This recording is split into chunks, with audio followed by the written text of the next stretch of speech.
Welcome back to the channel. I'm BraveX Hero, and today we're covering a build that has flown under the radar all season. When players talk about powerful builds, they immediately jump on their warlocks, grab the Starfire Protocol vest, and jump into PvE. Well, that's not going to happen this season because Starfire has been nerfed, and it has been nerfed to the ground. The next option players lean into is the Artifact. The Artifact is full of powerful mods. For this season, all of the mods focus around the Arc subclass. Well, today's build is so powerful, we don't need Starfire, we don't need our warlocks, and we don't need the Artifact. To show you how powerful this build is, here's a clip from my buddy Nico completely destroying the Lightblade Grandmaster Nightfall. Now I know there's gonna be a comment, this build has been done before. Well, it's Destiny 2. Every build has been done before. But there's a big difference between using a build and pure mastery of a build. What you're witnessing right now is pure mastery of this build. If you guys enjoyed that clip right there, head over to his Twitch channel. He streams almost every night. Now, where do we begin? Well, the subclass of choice. And yes, we're utilizing the Blade Barrage subclass for several reasons. Number one, it has the fastest cooldown of all three solar subclasses. Not only does it have the fastest cooldown, but it deals significantly more damage than both Golden Gun supers. Next over, we're utilizing Gambler's Dodge because we want to focus on getting our melee back as quickly as possible. Now, the main building blocks of this entire build is the melee ability and the grenade ability. Knife Trick is the melee of choice.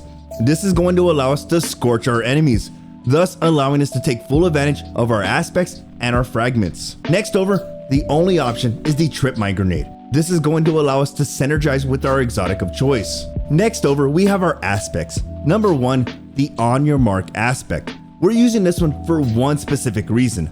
You get 3 fragment slots. The last aspect of choice is Knock 'em Down. Not only is this going to give you more damage for your Blade Barrage, but while Radiant, final blows with your equipped throwing knife fully refund your melee energy.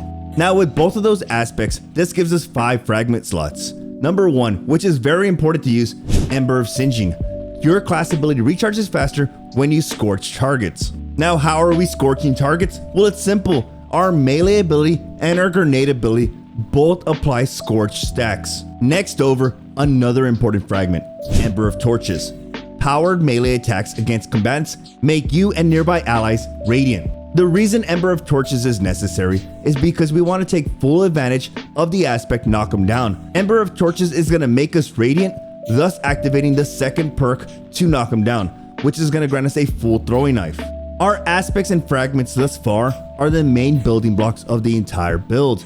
But if you want to add a little flavor to this build, Ember of Mercy is our next fragment. When you pick up a fallen teammate, you and other nearby allies gain restoration. Also, picking up a fire sprite grants restoration. Next over, we have Ember of Ashes. You apply more scorch stacks to targets, thus meaning our melee and our grenade ability is gonna apply more scorch stacks, thus extending the length of Ember of Singeing. Lastly, we have Ember of Searing. Defeating scorch targets grants melee energy and creates a fire sprite. Now, there's 2 things to Ember of Searing. Number one, when we defeat a scorch target, this is gonna give us more melee energy. On top of that, it's gonna create a fire sprite, thus meaning when we pick that up, this is gonna activate Ember of Mercy, thus granting us restoration. Now, getting into our weapon of choice and our exotic of choice. Number one is going to be Young Ahamkara Spine. This comes with the exotic perk Wish Dragon Teeth.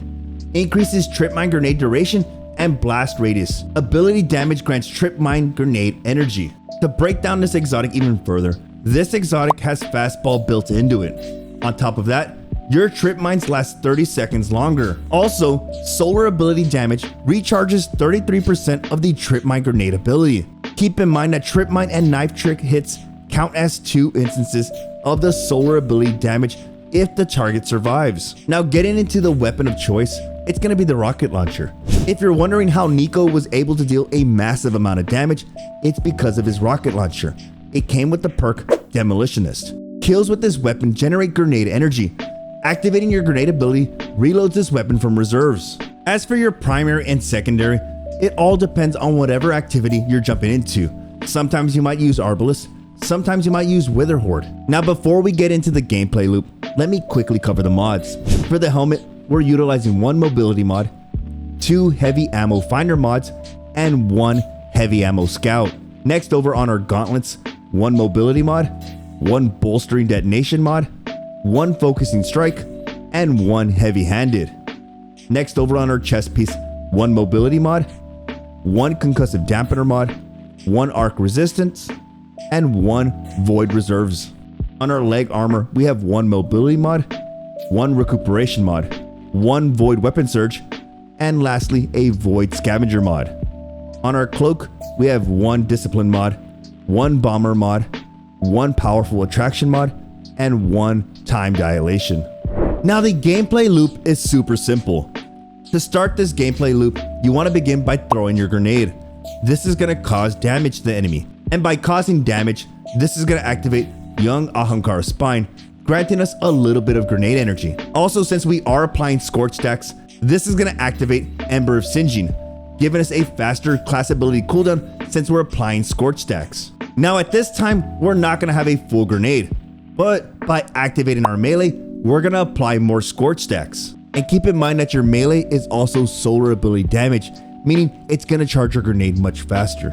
By utilizing our melee, this is activating Ember of Torches, and if we defeat that enemy, we're going to activate Knock 'em Down, getting a full melee charge. Keep in mind that if we defeat that enemy with our melee ability, we also activate Ember of Searing, which is going to create a fire sprite. Picking that up is going to activate Ember of Mercy.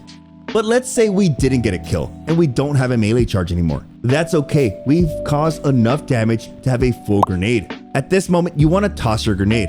When you deal damage with that grenade, you'll get a little bit of grenade energy back, and you'll be applying more scorch stacks. This is where you want to dodge, which is going to activate Gambler's Dodge, giving you a full melee charge, plus this will activate the Bomber mod, giving you more grenade energy. At this point, you should have both of your abilities back, and that is a complete cycle. But let's add in a little bit of flavor. Every time you throw your grenade, if you're using a rocket with Demolitionist, that rocket will reload itself from reserves. And there you have it, a simple gameplay loop for a simple build, but one of the most deadliest builds which you can use for the rest of the season. But I'd like to know how you like this build. Did you take it into a Grandmaster? Comment down below and let me know what your favorite part about this build is. If you're new to the channel and you enjoyed today's video, do me a favor and click that subscribe button, and don't forget to turn on all notifications. Thank you so much for stopping by. You enjoy the rest of your day, and I will see you in the next video.